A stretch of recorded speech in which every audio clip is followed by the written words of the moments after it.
ये आज हम पढ़ेंगे घन और पासा। और घन और पासा पढ़ने से पहले सबसे पहले हमको ये जानना होगा कि घन और पासा कहते किसे हैं। घन की आकृति कैसी होती है, पासे की आकृति कैसी होती है। तो देखिए घन कैसा होता है। ये है आपके सामने घन और ये है पासा। घन और पासा में देखिए ये माचिस की आकृति का हो सकता है। जैसे माचिस को अपने स्मरण में लाइए। माचिस देखिए प्रत्येक घन में और प्रत्येक पासे में 6-6 फलक होते हैं। 6 फलक कैसे होते हैं? 6 फलकों में देखिए ऊपर वाला फलक 1, आगे वाला 2, एक नीचे वाला 3, एक ये पीछे वाला 4 और एक ही पास वाला 5 और इधर पास वाला ये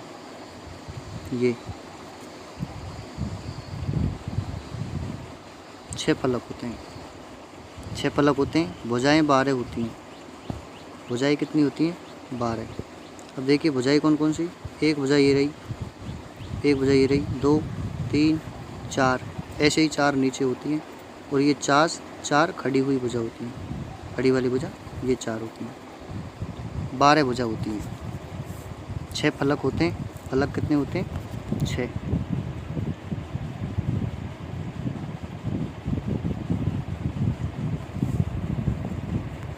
फलक 6 फलक 12 भुजा। 6 फलक 12 भुजा और शीर्ष कोने शीर्ष ये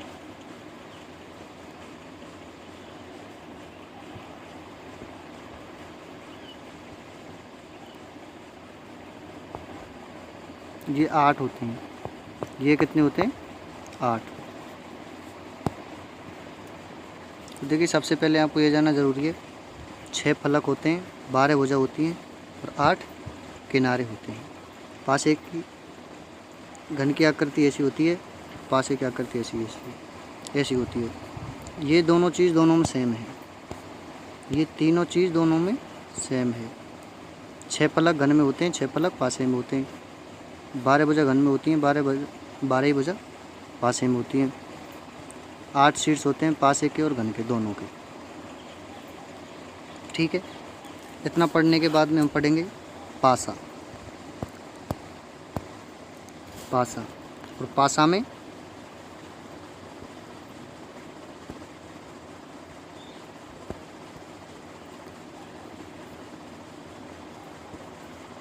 डाइस।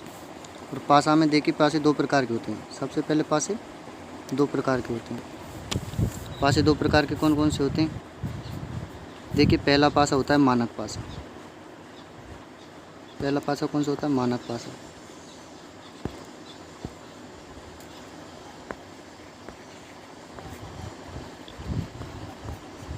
मानक पासा। दूसरा होता है सामान्य पासा।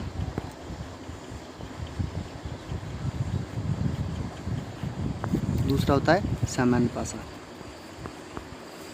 देखिए मानक पासा किसे कहते हैं? मानक पासा की परिभाषा है मानक पासे में विपरीत फलकों का योग 7 होता है। विपरीत फलकों का योग 7 होता है। अर्थात जो पासे में फलक दिखाए गए होते हैं। जैसे एक पासा है,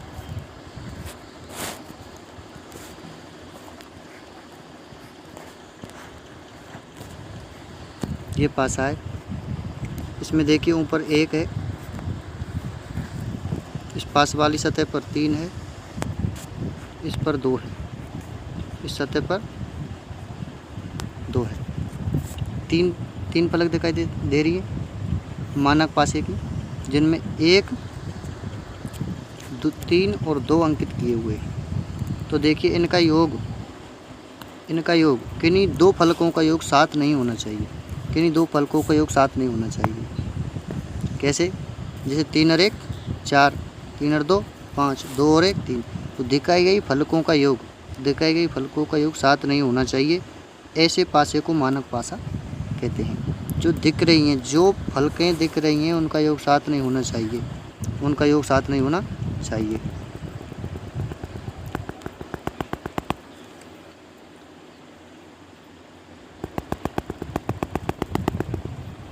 ये होता है मानक पासा। फिर सामान्य पासा, सामान्य पासे में क्या होता है?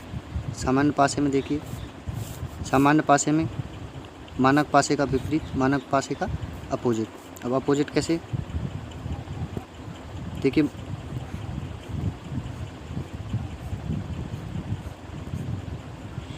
1, 5 और 6। तो अब मानक पासे में पढ़ रहे थे, मानक पासे में दिखाई हुई भुजाएं, दिखाई हुई फलक, दिखाई हुए जो अंक हैं उनका योग 7 नहीं होना चाहिए। अगर उनका योग 7 है तो वो होगा सामान्य पासा, 7 नहीं होना चाहिए तो मानक पासा। दिखाई गई फलकों पर 3 फलकें दिखाई देती हैं, तीनों फलकों पर अंकित किए हुए अंकों का योग अगर 7 है, किन्हीं 2 अंकों को, किन्हीं 2 अंकों का योग 7 है तो वो सामान्य पासा, और किन्हीं 2 अंकों का योग 7 नहीं है तो वो होगा मानक पासा। ठीक है। तो पासे में सबसे पहले, पासे में सिर्फ एक प्रकार के प्रश्न बनते हैं। देखिए अगर मानक पासा होता है तो मानक पासा होता है तो मानक पासे में विपरीत भुजा किस प्रकार से निकालते हैं? मानक पासे में विपरीत सतह किस प्रकार ज्ञात करते हैं? लेकिन पासा कैसा होना चाहिए? मानक। अब मानक पासे में विपरीत सतह निकालने के लिए, मानक पासे में विपरीत सतह निकालने के लिए ये मानक पासा है, मानक पासा है, इस पर अंकित कर दिए 2, 4 और 1। अब पूछ लिया जाएगा 2 के विपरीत क्या है, 2 के विपरीत क्या है, 4 के विपरीत क्या है, 1 के विपरीत क्या है? विपरीत, विपरीत सतह। तो देखिए मानक पासे में विपरीत सतह निकालने के लिए जिस सतह के विपरीत सतह निकालनी होती है उसको 7 में से घटा देते हैं, जिस सतह के विपरीत सतह निकालनी होती है उसे 7 में से घटा देते हैं। जैसे 2 के विपरीत कौन सा अंक होगा? अब 2 ऊपर है, 2 कहाँ है? 2 पासे में ऊपर है, 2 पासे में ऊपर, तो नीचे क्या होगा? तो नीचे क्या होगा? तो नीचे 7 में से 2 को घटा देंगे, नीचे होगा 5, यहाँ होगा 3, यहाँ होगा 6। अर्थात हम कह सकते हैं कि मानक पासे में विपरीत फलकों का योग 7 होता है। मानक पासे में विपरीत फलकों का योग 7 होता है।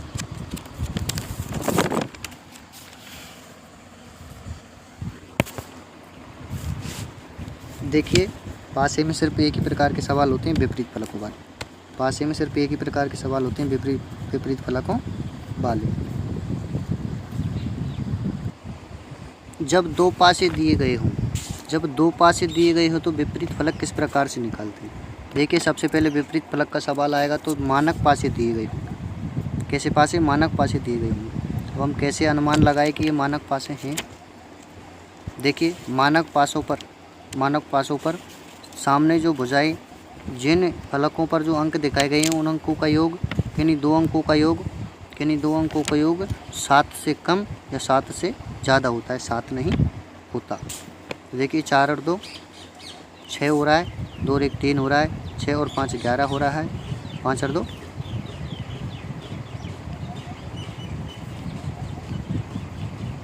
5 और 2 7 हो रहा है।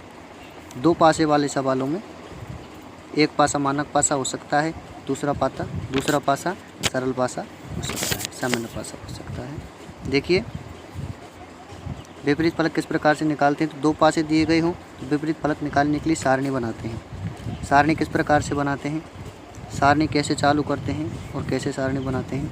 देखिए दोनों पासों पर जो पासे हमें दिए गए हैं उन दोनों पासों को देख लिए, इनके एक अंक समान होते हैं। 2 पासे दिए गए हों तो जो समान अंक दिए गए हैं, इधर 2 समान है, 2 है वो दोनों पासों में है, तो 2 से चलते हैं सारणी बनाने के लिए, और 2 से घड़ी की दिशा में 2 के बाद 1 और 1 के बाद 4, 2 के बाद 1 और 1 के बाद 4, इधर 2 के बाद 6, 2 के बाद 5 नहीं आएगा घड़ी की दिशा में, 2 के बाद 6 और 6 के बाद 5, 2 से चालू करेंगे। अब देखिए इधर सारणी में चालू कहाँ से किया, 2 से। चालू कहाँ से किया, 2 से। चालू कहाँ से किया, 2 से। 2 के बाद 1 आया, दूसरी में 2 के बाद 6 आया, इधर 2 के बाद 1 के बाद में 4 आया, इधर 1 के बाद में 6 के बाद में 5 आया। अब मेरा कहने का मतलब है सारणी बनाएंगे तो सारणी में आंसर कैसे देंगे, 1 के विपरीत 6 होगा, सारणी में 1 के विपरीत 6 होगा, सारणी में 1 के विपरीत 6 होगा।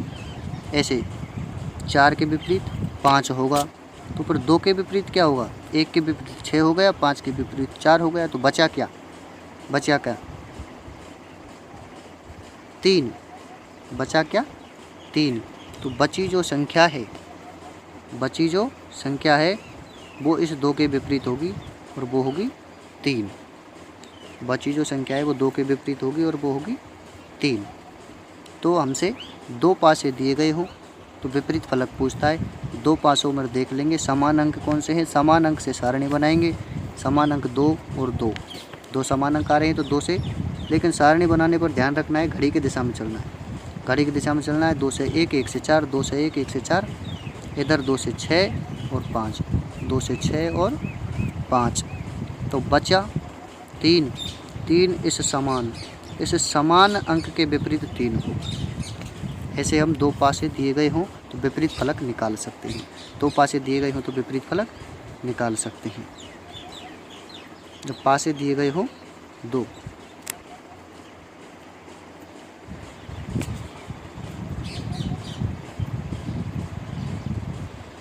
हमारा अगला कंसेप्ट आता है 2 पासे दिए गए हों और 2 अंक समान हो। 2 पासे दिए गए हों और 2 अंक समान हो। इससे पहले आपने पढ़ा है 2 पासे हैं और 1 अंक समान था दोनों पासों में। अब 2 अंक समान दिए गए हैं। देखिए 2 अंक समान होते तो किस प्रकार से विपरीत फलक निकालते हैं।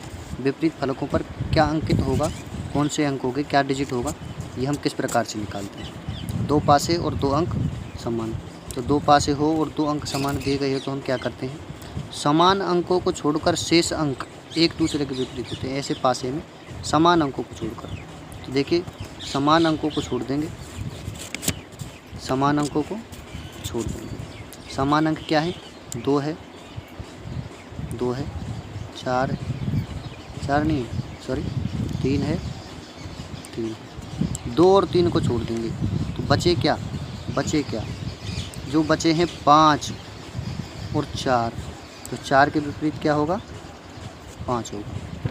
4 के विपरीत फलक पर क्या होगा, 5 होगा।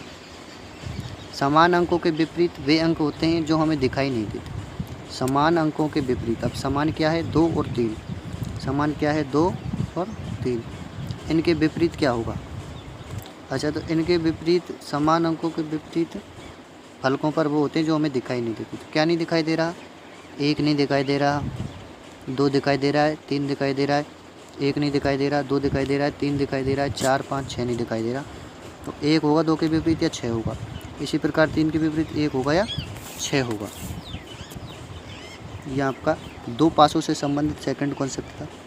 पहले कंसेप्ट में आपने समझा 2 पासे होते हैं, 1 अंक समान होता है तो सारणी बनाते हैं। दूसरे में 2 पासे होते हैं, 2 अंक समान होते हैं, तो जो समान अंक हैं उनको छोड़कर जो अंक हमें दिखाई दे रहे हैं वो एक दूसरे के समान होते हैं, और समान अंकों के विपरीत वो अंक होते हैं जो हमें दिखाई नहीं दे रहे, जो हमें पासे में प्रदर्शित नहीं किए गए।